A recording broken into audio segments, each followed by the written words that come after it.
What do you make of the idea of putting the Navy in the Channel? Is it going to do anything to stem the flow of illegal immigration? Well, excuse me, short answer, no, for all the reasons that you and Mercy just talked about.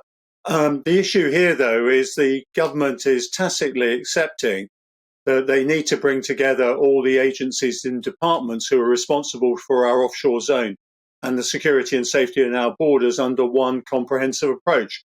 And that's being coordinated by the Navy. That's a really good thing, because until now, this disparate, dispersed approach has actually been working against us. Secondly, unless you're able to process the people that you pick up in the Channel very quickly and very efficiently, we're going to have the same problem as before. And the Navy will simply join a long list of people trying to solve this problem. And I think the politicians will say, well, look, it's not even the Royal Navy can actually deal with this. So how can we deal with it? Yeah. And you mentioned there that there does have to be a sort of multi-agency, multi-dimensional approach to this. And of course, there does have to be, because it's a very complicated problem. But given the fact that I think we mentioned there 550 migrants have arrived in the first 2 weeks of this year alone, so that trajectory doesn't seem to be waning.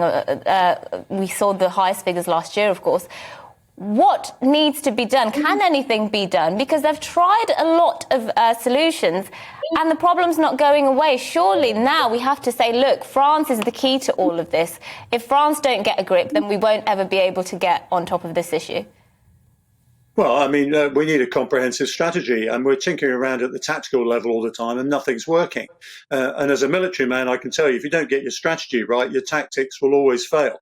With regard to the French, what we should be doing is putting up, and I've been saying this for some time, a persistent drone that can stay up for days at a time. It can intercept by radar, electro-optic systems, and also radio, telephone, mobile intercept. It can tell when people are getting together to go in the water, and we should be thoroughly embarrassing the French and saying, look, we know when they're leaving your coast, now pick them up. And we should be cataloguing and transmitting every time the French fail to do that. But more than that, and Patrick hinted at this, we should be saying to people, if you're caught without documentation or you're trying to enter the country through our maritime borders illegally, you will never have residence here, ever. And that's something Australia tried. It worked really well. And I'm afraid to say that until our politicians grip this and change the law, we are not going to get any traction at all in the Channel.